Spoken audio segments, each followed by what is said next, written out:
Welcome to Unorthodox Perspectives with your host, Luke Burrows. I think like your mission, your vision, your purpose, your passion, it's all interlinked. And Leroy Mabonga. Discipline is the first step to control. All right, guys, what's going on? Welcome back to episode 20, I believe we're at now. As you can see, if you're on YouTube or watching this across social media, it's just me and our guest today, Martin. Right now, Leroy is running a little bit late, but he will be joining us very soon. But if you're listening on the podcast, obviously you can just hear my voice. So yeah, Leroy will be here very, very soon. Without further ado, guys, I'm just going to introduce Martin straight away. So Martin, thank you for joining me today. You're very welcome, brother. Thanks for having us on. Looking forward to this. It's going to be good. So basically, do you want to share with the audience who you are and what you do? So founder of Empathy Coaching, confidence coach. Do you want to continue? Yeah, no, that was fine. That was Yeah. Okay. Cool. Speaker, author. You know, like you do so many things, man. And I didn't know if you wanted to share it with everyone. Well, let's give it the very quick. I'll try and do the very quick version. So, Yes, I'm a coach. Like a stress coach, confidence coach. Yeah, I'm a speaker. Yes, I'm an author. But it wasn't always that way. I spent 20 years, and partly the reason why we're talking today. Spent 20 years in the corporate world, financial services, billions of pounds worth of investments and profits, millions of customers, and did a lot of good during that time. But in the last 10 years of that, there was a lot of high stress, a lot of fear of not being good enough, fear of losing my job in the next restructure, which was frequent. Ended up being developing depression, anxiety, and it got pretty bad, to the point where I couldn't work. I literally could not physically work. I was that ill, and some stuff happened and decided to end it all. I'm not wishing to put a dampener on today. So it got pretty intense, but one conversation saved my life. And ever since then, I've been kind of on this mission to extract all the life lessons from my corporate days, all the life lessons I learned through my illness and through my recovery, and then learn from the very best in the world so I can then help other people live their best life. You know, and many people have different version of what that would be to them. You know, I call it living an extraordinary life. And that can be, you know, there's 101 or million different ways you can do that. I help people do that because I realized that for a lot of my life, I lived kind of other people's beliefs, other people's values, and I was very unhappy. It looked like I had it all on the outside. I've got a beautiful family and we're doing amazing things, but inside I was broken. And so I know what that can do to people. And so I'm a massive advocate of, you know, not living a stressed and overwhelmed life. And again, this is why we're talking today.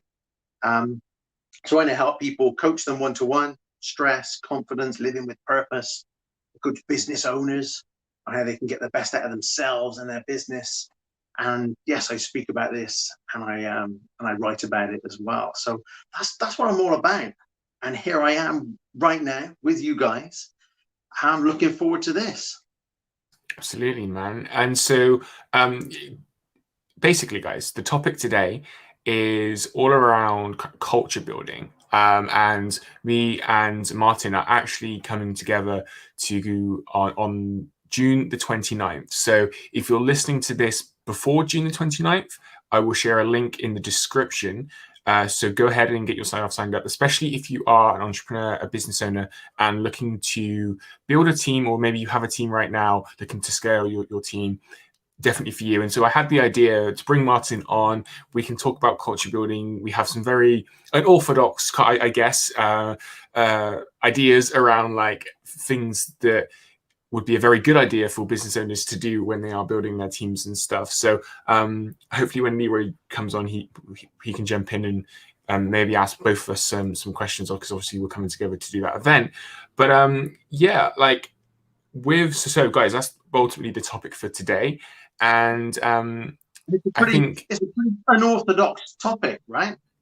Luke, it's like right. Yeah. when we talk about building a thriving working culture, and like culture is not, it's not kind of a mainstream thing that we often talk Mm. about really in business, as business Oh, owners. and why is that, do you think? I think we're busy doing the doing. So we're kind of like, this is our business, this is our service, this is our product. We're focused on the client. We're focused on the systems and processes and the sales and the marketing machine, kind of all the functional parts, I think, of a business. And I think that's what any business, be it a small business, medium, large, so focused on that maybe culture doesn't really get a look in. It's kind of something that just kind of grows. But as we've discovered, the reason we've come together with this is that between us, we've worked for and with a lot of different companies, small, medium, and large companies. And when we were talking about this, it was like, you know what? It comes down to culture, where you see something being really positive when they're working with teams and working with people. This is what it is. You have kind of a culture by yourself, and that's where it starts. But when you start scaling and bringing other people into your business, we've seen, both of us, we've seen where it's worked and we've seen where it hasn't worked. And we've seen kind of why. And we then come together and go, there's something in this that if you get this right from the start, this sets you up for success. It sets your people up for success. It sets your business up for success. It sets your clients up for success. But if you don't give it some due consideration near the start, especially when you're starting to bring in new people or building a team or thinking of scaling, I think you can come unstuck very, very quickly, because when you have other people in the mix, they all come with their own beliefs and values and skills and experience and expectations. And there's often like a bit of a joke of, the worst part about business is people. It's like, if you got rid of the people, it'd be all right. But people cause you problems. But they can also make you thrive and grow and be amazing and creative. But if you get it wrong, if you don't give it the due consideration, then you can come unstuck. And so, I love this opportunity. It's not something that we talk about a lot here. I think it needs to get more airtime, especially and we'll talk about it in a minute, this kind of shifting world. I mean, the world is always shifting. But let's be honest, in the last 18 months or so, the world has shifted, almost beyond recognition. It ain't going back.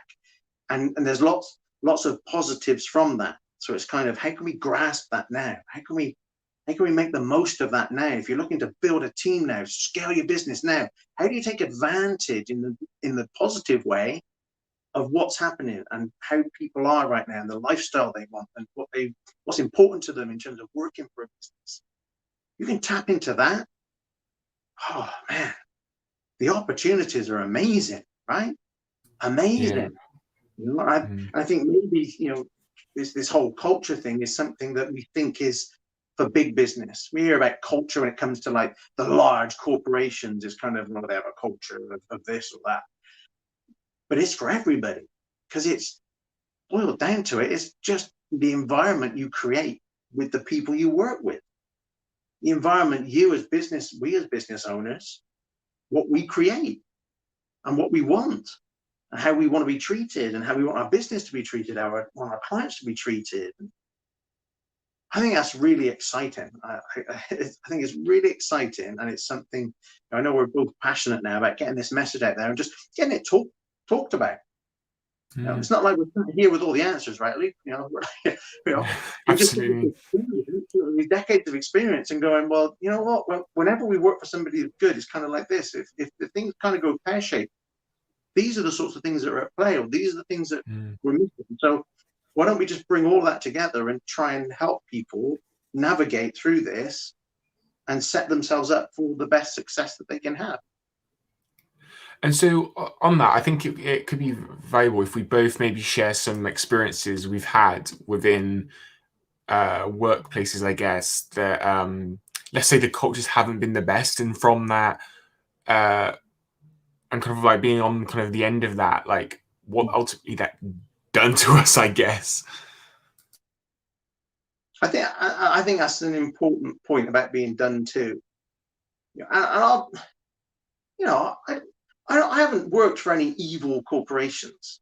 I haven't worked for bad companies, and I don't believe the people that I've worked with were bad people or had bad intentions. It's not like I went and worked for the mafia or something and they ruled by fear on purpose. I don't think that hasn't been my experience. It will be other people's experience. It's not mine. But even the most well-meaning of people, even the most well-meaning of processes and policies and systems, and you kind of think they ticked all the boxes, but somehow there's still a massive disconnect. And one of the things, amongst many, and we'll talk about a lot of this stuff in our events, but one of those things is being done too. And you think, well, in a large corporation, it's going to be difficult to work with every single person. You go, well, so there is an element of scale, maybe, but that is why you've got team leaders. That is why you've got managers. It is why you've got people managers.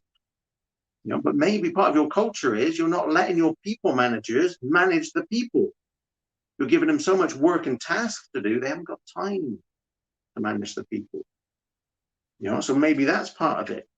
But one of those the observations I have is where you can have everything seems to be in place.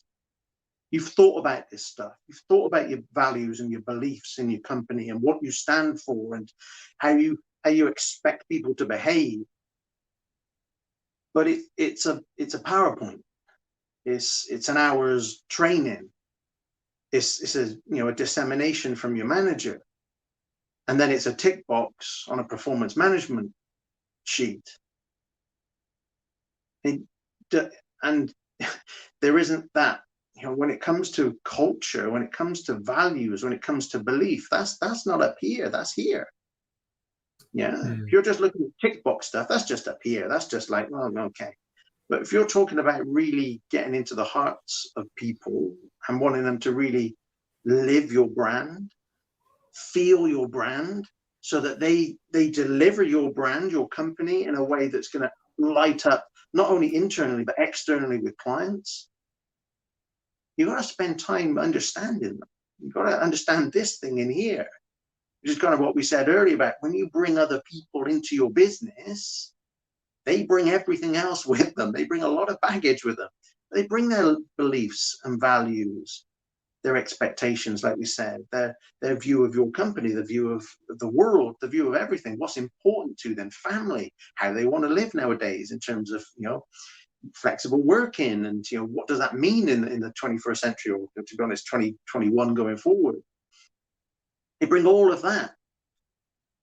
And we're here not to, certainly not here to lecture big corporations. That's not what we're here to do. But maybe we are here to give small business a step up, because And I think it make them aware of this stuff, they can build a better business, a better team, and learn from others, because they've got an unfair advantage. We said it before, they've got a real unfair advantage, small businesses, because they can know their people on such a more intimate level that can help them, and they can support them on a more intimate level. Go for it, Luke. Yeah, no, absolutely. And I think one thing, you mentioned a couple of things there that I wrote down. I think one of the key things for me is when you said, like, people start to think about their values, right? Because I think that's really, really important, of like just raising that consciousnness ultimately of actually what those values are, because so often they're just so subconscious, right? And so then we just get into these kind of habits of not living in alignment with them. And I think that sometimes is half the challenge. You also mentioned around I actually think just having these types of conversations in the event that we're going to be doing is some of the it's the start of that process ultimately, because as we were talking about right at the beginning, these conversations aren't happening. And so for me anyway, it's only when you start to have more of these conversations that then people start to have those aha moments, be like, actually, yeah, like I'm noticing that in my business, and then they can start to do something. But yeah, I just think everything starts from bringing more light to it, bringing more energy to it, maybe, and I think that's what we're doing with these sorts of conversations on the podcast, and also obviously the event that we're doing. And one final thing, and then I'll bring it back to you. You also mentioned, I think, right at the beginning, around culture, and I can't actually. I just wrote down, like, actually just thinking about kind of what culture is partly, and it's like those norms that you now start to operate by ultimately, and so some of those norms can be maybe not the best healthy norms, and some of them can be norms that are actually in alignment with your values. And for me, Yeah. that's like the focus of always consciously being aware of, like, what's our values, what's our mission, and you mentioned it, what do we stand for, always consciously being reminded of that, so it's in your mind, so then you can go out and serve your, starting from your teams to your customers, and hopefully in the process build an empire, right?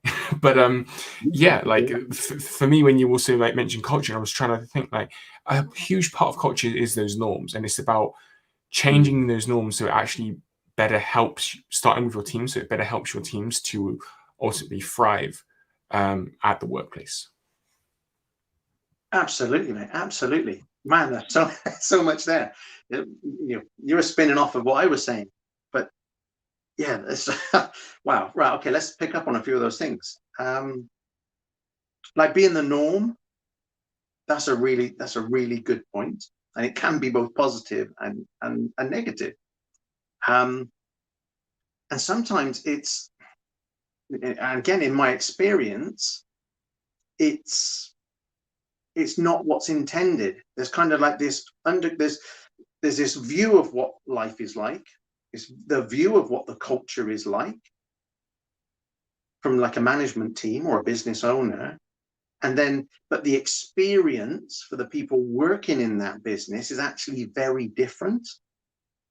And what you get is this massive disconnect. The norm up here is, well, this is what it is. We've done this, and we've disseminated this, and this is what we stand for, and everything. And then, but underneath, they've got it. They've intellectualized it, or whatever the word is. But some of it doesn't sit well, or they're having trouble actually living that on a day-to-day basis. Because it's in their head, like you're saying. It's not in their, like, it's not in their heart set, I guess. Like, it's in their, you know what I'm saying? Like, because they, intellectually, I can't even talk. They get it, but like a whole part of like being human, is we also have the heart set, right, and that empathy. I mean, that's what your coaching's called, right? It's empathy coaching, so all about that, and so it's like relating to people, and I think, and that's for me a partly where like values come in, because you're like, oh, like we share the same values, like we understand, and yeah, so that's a point that I picked up on there, is like, yes, they may be able to understand it in their minds of like this and this, but maybe that's part of the challenge, right? Is that they've got the mindset part, but maybe then they don't have the heart set part. And as leaders, we also have to lead with the heart as well. Yeah, I love that, right? The mindset and the heart set. And again, look at how has it been delivered. So if it's been delivered to training, PDFs, presentations, that's all here. The heart stuff comes from connection, comes from talking it through, coming through really understanding how that impacts the other person, how they receive that, and how they can then embody that themselves, and what's important to them. That's And this is kind of where you can either get a disconnect if that doesn't happen, or if you do have that level of conversation, and small businesses are in such a wonderful place to be able to do this, it's powerful because you'll connect, you'll connect on that level. So there is a kind of, there's all of that, and it does come back to those, something you're really passionate about, that consciousness of values and beliefs. And it is where it starts. My experience is that kind of stuff has been, is presented to, certainly in large businesses, okay? But it's like, it's just the latest creation from a marketing agency. Yeah, so it's like, oh, we've just done a rebrand. So here's our values, here's our beliefs, here's what we stand for. And they tweak it every time. And you kind of wonder, well, didn't we always stand for the same things? Or wasn't our values or beliefs the same? Have they changed? We're using different terminology now, you're using different language. Well, that's because there's a new marketing agency involved in this. And it's like, well, actually, you know what? It's not the marketing agency's, job to come up with this. It's your business owner. It's the, what are the words that resonate with you? And again, for small businesses, this is where this is so powerful. So my experience is this kind of, they've had to deliver it like that, but they're not connected. When I came out of that and started setting my own business and had my own coaching, in order for me to do that, where does my business coach start? Starts with the pillars. He starts with the foundations. He starts with values and beliefs. What do you stand for in your business? What is it? What are your beliefs about, the market that you're serving, the clients you're trying to serve, that what you're trying to do? What are your values? And it's not just something that's just like this culture thing that just you tick box. You then use that in your communications. You use that in how you present your brand. You use that how you present your offers, how you present your services, how you present your products, how you interact with clients. You use it across the board. It's not just something you come up with and then you kind of like, well, this is kind of what we stand for. You embody the whole thing. And when you do that, and outwardly, but then in the people you've got, your teams, your people, they embody that because it's so crystal clear and it's in everything you do. That's the power of it. But if you haven't got that, you kind of leave your brand, your business, your people to make up their own minds and create their own values or beliefs around things that might not actually be aligned to where you were wanting. And so they then get a very different perception of your business if they're working inside the business or from externally as a client. You kind of want them to have the expectation and the perception of the business that you were aiming for. So the clearer you can get from day one, the better, or day 50 or whatever day you're on. Now is the time to kind of get clear on that before you grow even further so that you can maximize that and bring in the right people and set yourself up for success. This is what it is. This isn't just some kind of foo-foo, conversation about culture. This is the fundamentals of business. This is how you create a business, a sustainable business. Like I say, building businesses. The great brands out there, even the big great brands out there, they're built on core values and pillars. The ones that have done it really well, they've not strayed from those core values. You get that, 100 years ago, our founder did this, and we've still got those, Jack Daniels, all kinds of stuff, right? All kinds of wonderful brands. You'll pinpoint them and go, it still stand for the same thing. Doesn't matter about the marketing agency. Doesn't matter how many people they're employing. Doesn't matter how global they get. They stand for the same thing, and it comes through in everything they do. I think that's really important. That's why this is powerful. This is why Luke and I are really passionate about this, because we've seen the power of it. Go for it, Luke. No, I was just going to say, like, that's an important point, because I think one of the challenges is that, from where I'm sitting anyway, is that a lot of business owners are focused on their brand externally, but actually, if we just take a minute, just even if we just kind of think of it from this perspective of what is a brand, like, and a lot of people might think a brand is a logo and a tagline, and it's like so much more than that. It's the feelings that somebody gets when they come into association with your brand, or what they associate your brand with. So like right now, again, often subconsciously, if I say like Nike, right, we're in our minds, we're thinking all the things that we associate Nike with, and that's kind of different for all of us. I think Nike, I might think, Ronaldo, right, because he's one of their ambassadors, and I might think football, I might think all these other different things, and then a set of values as well. But actually, if we take that idea, we also have the internal brand. So we have the external brand of like our customers, but also I look at it as like internally as well. And actually, what do our team members think about the company that they work for, right?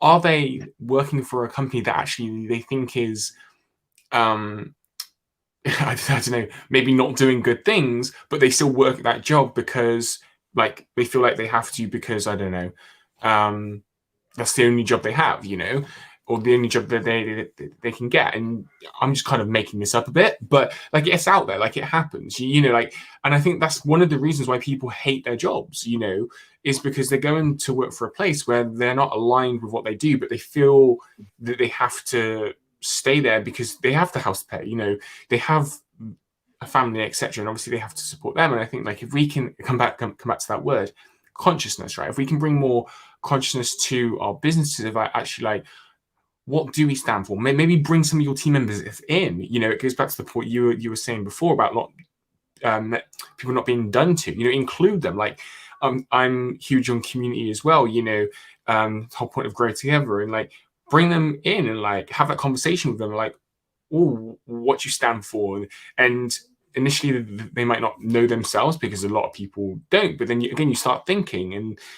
Yeah, I just think that on the branding point is like everyone's so focused on, and everyone's a bit of a blanket statement, but a lot of organizations are focused on externally, right, and what our brands look like to all of our customers. But don't forget, we also have the internal brand, because it's what ultimately people associate when they hear a name. Even for us, like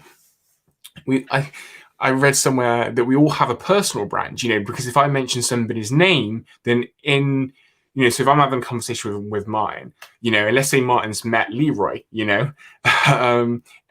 like if I say Leroy's named him, a set of maybe feelings, associations would come up to Martin of like he would associate with Leroy. So it's the same on a personal level all the way up to an organizational level, that we have the internal brands and the external brands. And what we're trying to do is bring more consciousness again to the internal brands, because I don't think that conversation is being had. Yeah, I love that. And great examples again. You said about you build community, and I'm the same. Again, when I started building my coaching business, and then I wanted to build communities of people I serve, I look at them as family. I see it as what I do is service, not selling. Service first and foremost. No selling. Service. I'm here to serve people. I'm here to add value to their life, help them improve their life from my experience and from my learning, help them go quicker, faster, whatever it might be. So there's an element of service. Again, that's a cultural thing. You're here to sell or you're here to serve. Plenty of business out there that just want to sell. Okay, well, that attracts a certain amount of people, and you'll have a certain amount of success with that. So there's that kind of that selling. But then in terms of them building community, I look at it as family, and I would look at it the same with people I work with. I want to build family. And you go, I'm not a multi, I've got like 100,000 employees all over the world, so it's easy for me to say that. This is why we're saying small businesses have this massive advantage. We can set the tone, we can set the culture, we can set the benchmark, and we can say, do you want staff and employees, or do you want family? Do you want community? Do you want to build that? That just instantly, just when you talk about people, have you got employees and staff? Because that's all I used to hear, employees and staff or colleagues. But even that, you try to just kind of soften it a bit to say that we were colleagues. Yeah, we're colleagues. But when you say community, family, whoa, we've got a whole level. We get here, we go from here to here. We go, well, what does that mean? Just using those words, what does that mean? We look out for each other. We know each other. We're going in the same direction. We're all in this together. We stand together. Oh, hold up. Wow, that's like, gives me goosebumps. That's culture, people. That's, at its base level, you don't have to overcomplicate this. If you just looked at it like that, you'd go, wow, yeah, I get a sense of what I want to build. And then you'll start attracting those sorts of people. Because inside, those people, again, they bring a lot of things with them.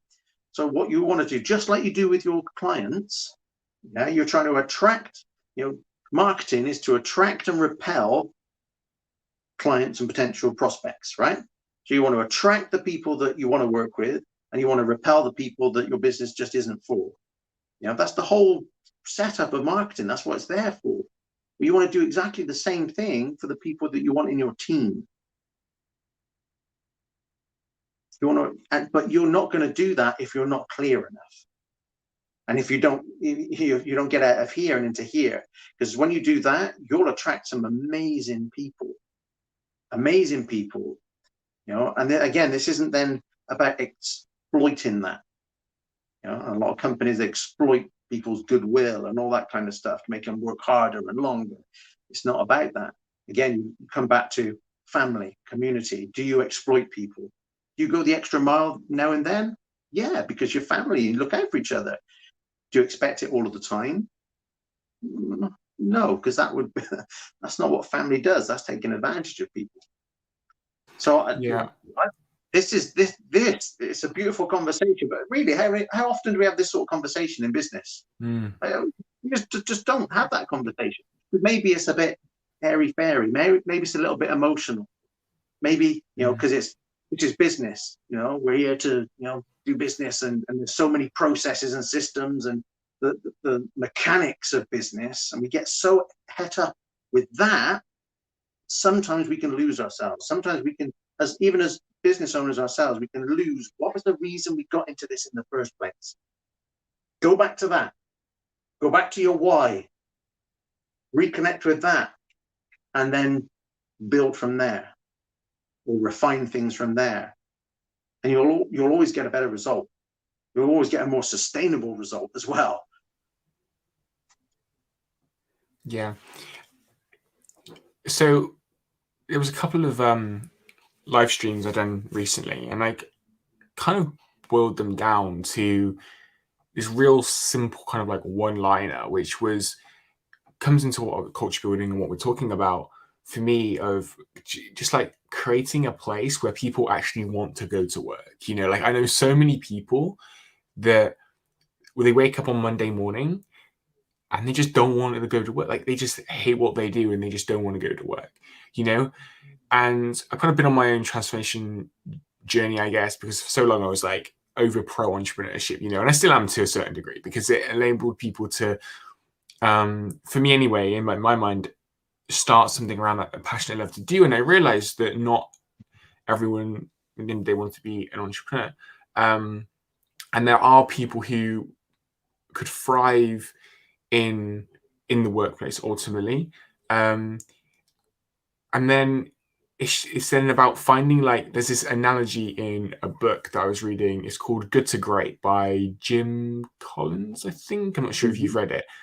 In basically on this topic, he speaks about bringing the right people on. Like, if you think your business is like a bus, right? Bringing the right people onto your bus ultimately. And ultimately I love that. And bringing people on who want to be there.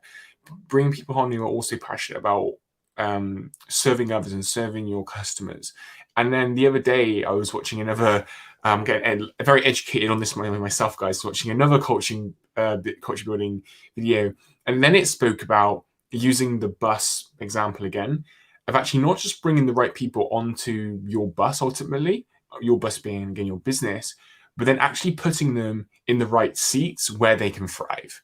And that's something else that we're going to be talking about in the event, because like you could bring somebody on, let's just say, and actually this has happened with Grow Together, right? So in October, started to build the team, and we brought somebody on, and they were with social media, and there was just something that was a little bit off, I guess, and I was like, looked at it and was like, actually, no, like we're going to move you from social media to community manager, because I noticed their strengths, right? I noticed that they love to engage with people. I noticed that they love to have conversations with people. And I was like, oh, you could thrive in that role. That's just like one micro example, right? Because I'm still learning a lot and I'm not perfect whatsoever. But it just kind of brought that example back to my mind of like creating that place where people love to go to work because they're on the right bus, and they're in the right seat. They're in the right seat where either they've applied for the right seat, I guess, in the beginning, or because you as a business owner are aware and you know them, right? You connect with them, you know their strengths, right? You know maybe the things they aren't so good at, and so you put them in the position, in the role where then they can ultimately thrive and serve everyone. Serve your customers, serve the business, and continue to move forward. So, it's kind of some of my thoughts around that as well, mine. I don't know kind of your thoughts on that. I love that, right? I love the bus analogy. I think it's brilliant. Yeah. Who wants to get on that bus, right? Who wants to get on that bus? And there's two things that stuck out. There's lots, right? But there's a couple of things. The whole turning up for work for a paycheck. Yeah. That's most people, right? Most people in the world. Without knowing the stats, most people turn up to a job to get the paycheck. You go, well, everybody does that, Martin, because they want to get paid. Yeah, okay. But they're just doing it so they can pay the bills. They're not invested in your company. Not here, not here.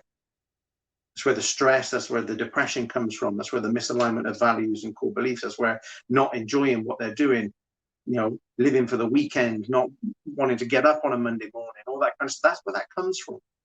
Yeah, because they're just doing it for the paycheck rather than that they love it. As a small business, as a business owner, we have an incredible opportunity and, dare I say, even moral or ethical obligation to build businesses where people can enjoy working, that they want to work, they can be passionate about it. We can do that. We can build that. We can attract that. And in a smaller business environment, it becomes very clear very quickly if somebody's just there to take the paycheck. It's just something a little bit off. But the longer you leave that, the more people you attract like that, it becomes a more difficult thing to manage. It becomes the norm. So it becomes the culture. Exactly what we talked about, right? Yeah, it becomes that norm. Look at what you've created. You've created the beast. But, and it's not going, no, it's all your fault. But if you were a little bit clearer, if you were a little bit more in tune with what you were looking for, and if you had just spent a little bit more time on that, you could have prevented issues. Because again, with people, once you get people in the business, I don't know, there's some business out there that's like hire and fire and all that kind of stuff, but you've got an obligation once they're in to look after them, to support them, to help them be the best that they can be. And we can help people actually be in a business that they're passionate about. And this is, it's always been there, but with the shift in times, people are more aware of what's out there. They're more aware of the opportunities. They're aware that they can get a little bit more, to use our word, unorthodox about their careers. And they want to do something that makes a difference. And so we can do that and we can build that. And that's amazing, right? It's an incredible opportunity. And the other thing that you mentioned was about, I loved it, moving some, the right seat on the bus, moving somebody so it plays to their strengths. And again, from a lot of experience in the corporate world, they focus a lot, not everybody, but a lot of the time is focused on your weaknesses. It's, development plans. It's, be better at this, speaking up in meetings, or be better at this on the phone, or be better with this with presentations, or be better at this. There's this whole kind of, again, done to, this is kind of what we expect of you. Not even from like your job description, but just like, if you want to get on, if you want a decent, performance management rating, you got to work on these things. So you're working on your weaknesses. How motivating is it to work on your weaknesses all the time? Right? I'm not saying don't work on your weaknesses, but what if you play to your strengths 80% of the time? What if the business actually took that? Because again, there's so many people that are sat there in businesses, they have got so much to give and you don't have a clue. They are so creative. Or this little side thing they do at home, the skills and knowledge they got from that could have a massive impact on your business, but you don't know. You've just kind of pigeonholed them. Again, if you get to know your people better, if you have conversations about what lights them up, what they love to do, all of a sudden you realize, well, actually they do like people, but maybe it's not social media stuff, it's building communities, like you said. And what if you see that person light up? Put them in the right seat, see them light up. Or put them in a seat and go, work on this all the time, get better at this all the time. Again, from a culture point of view then, have you got a growth culture that embraces your natural talents? Or have you got a culture where you just want to try and pigeonhole people and get them to do things how you want them to be done, and they've got to work on their weaknesses all the time? The look and feel of both of those businesses from an internal point of view, the experience turning up to work in those two businesses, very, very different. Very, very different. And we're not saying that there still won't be pressure in business and deadlines and all the ups and downs that business has, right? Because it does. But depending on what culture you've created, what sorts of people you've got in your business, how you've treated those people, how you've nurtured those people, how you've supported those people, what bus they're on, what seat they're in, is going to make a massive, massive difference to, as a business owner, your business, your clients. And I tell you, there's no better satisfaction, yes, doing a massive service out there in the world, but also knowing you're doing a massive service internally in your business, that you're providing livelihoods and they're loving what they do with a passion and they enjoy coming to work and they tell people about it. Because guess what? They become your advocates, just like your raving fans out there and clients. Yeah, you want referrals from your clients. You want your people. You want your family to be talking about you, your business, and what they do in those terms too. That's how you build that brand we talked about earlier. I love that. When you talk about this brand, you mention the name, you go, oh my goodness, amazing. I know some people who work for them, and they just they're out of their minds. They just love going to work. They're doing such an amazing job, and they do stuff with the community, and they're listened to, and it sounds amazing. Yeah, that's that right there. That's the power of getting your culture right. That's the power of understanding your beliefs, your values, of understanding the people that you want to bring in, attracting the right people, repelling the people that you don't want. Amazing, right? What an opportunity we have. It's beautiful. Absolutely, dude. And so just one final thing that I kind of had when I thought this before of do you know those telesales people who are probably like in call centers, right? And they just phone up, and sometimes sometimes I do answer it, and they just sound so. I can just tell they don't love what they do. Ultimately, now sometimes I don't think it's probably the funnest job in the world, but I think that could there be people out? I mean, look, there's like 7.8 billion people on planet Earth, right? Some people might like that role for whatever reason. Maybe they get to speak to people every day. But I'm just kind of there, and I pick up the phone, and I'm like, I can tell they don't love what they do. And so then again, often subconsciously, I have then this perception of like that organization potentially, or like that business, and I think that if I pick up the phone and they're like super passionate about what they do and they like engage in the conversation, and they're not talking slow and down, and that as you said, it's about your teams also becoming your advocates as well. Like we always want our customers to, but it's like our teams, because they're in a way like the front of the brand, especially as you build your team and grow, like they're the ones making the calls, or they're the ones dealing with your customers, right? And so if we want to improve, even just from this level, if we want to improve customer service, then focus on working with our teams as well, because they're the one delivering the customer service, right?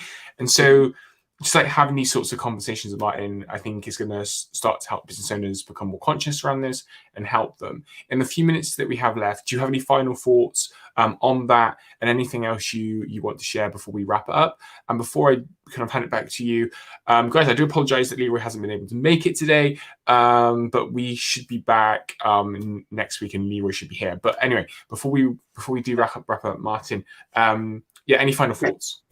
Oh man, just like threw a whole load of new things in there. Just very quickly, because I know we want to wrap up. So, kind of to caveat, people come into the work for the money.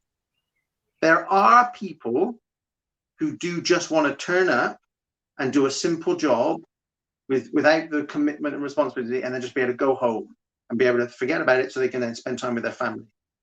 Okay, so not everybody has got heady like growth and want to go up the ladder, or whatever, make a massive difference. Some people generally want that because their priority is their family. Right, I come to work, get the money, and do that, and you know what? It serves its purpose and it's great. It's kind of, but it's the people that are kind of begrudgingly doing that. That's the ones we were talking about earlier. The call center is always a good one, and you do get a perception of that. And again, you have a little look at it. Is it because they're following a script? Are they able to be themselves? Or have you got such a rigid process that they've got to follow, that you take that human connection out of it? Or very often with call centers and things, it's like you've got to get off the phone within 3 minutes. It puts such pressure under them that they've got to answer the question. It's very impersonal. They haven't got time to build the rapport with you, or get to know you, because they've got a call, got a number of calls they've got to hit in a day. So again, that has a massive impact. Yeah, you can answer questions and queries, and obviously if you've got millions of customers and millions of calls, then it's a tricky situation. But very often, as small business owners, give people the freedom to be themselves. People connect with people. That's why that's so important. And you're right in terms of your people become your brand. They are your brand. They are the front line of your brand. As business owners, one of the reasons we come into business is that, to provide that service, to do good in the world, to make a difference, and to have a lifestyle that we were looking for. And part of that lifestyle is not to be in that business 24/7 every day. It's to have a team that represents you and represents the brand. So if you haven't spent the time connecting with your team, with the people, your family that are there, your community that are there, then, and you start stepping away, all manner of things can happen. I know it from my own mentors. When one of my mentors built over $1 million business and then got bought out, and he thought it was amazing. He got a big old sum for it, and then it allowed him to then go on to other things. But they were still using his name, they were still using his product, still using his service, and they didn't do it in the way that he would have felt right. And then they started getting lots of complaints, and they started getting lots of refunds. You had to, in the end, buy the business back because it was doing so much damage, because they just didn't get it. Big learning point, right? It can happen to the biggest and the best of them. So this is why this is all so important. and I've really enjoyed this. And this is just the tip of the iceberg, right? I mean, we're doing our event. And, we've got a lot to get through. Hell, we've got a lot to get through in that 19 minutes that we're going to do, but it's going to be fun, and it's all based on this premise, and just sharing what business owners and team leaders and all that kind of stuff what they can be aware of, so they can build amazing businesses both internally and externally, which is good for everybody. Wonderful. 100%, man. 100%. Well, Martin, thank you so much for joining me today. Apologies again that Leroy couldn't join us. So guys, what I'm going to do, I'm going to put the link around this video. If you're watching on YouTube, if you're listening to the podcast, it's in the description.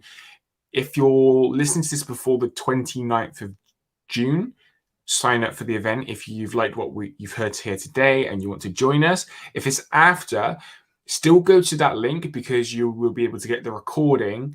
And so we're still going to be on the same page, still going to be on the same link, but you won't be signing up for a live event. You'll be signing up to get the recording of the event. If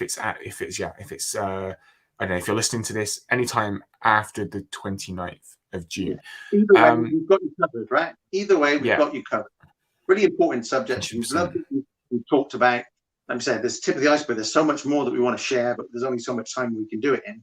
So please come to the event, and it'll be worth it. It generally will. If you own a business, if you're looking to scale, if you've got a team already, or you're looking to build a team, got some really great experience and some pointers and some structure for you to really help you.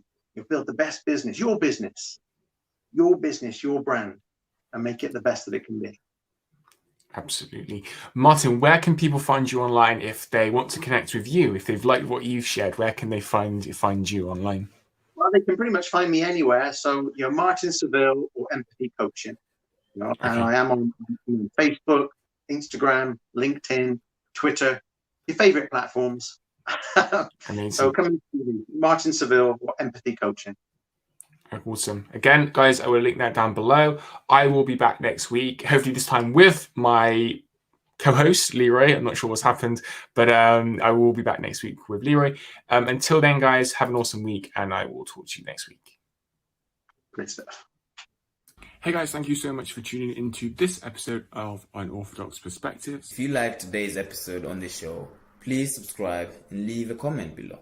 All relevant links for today's episode of the podcast can be found in the description, so please check them out. And we will be back next week with another episode. Until then, have an awesome week.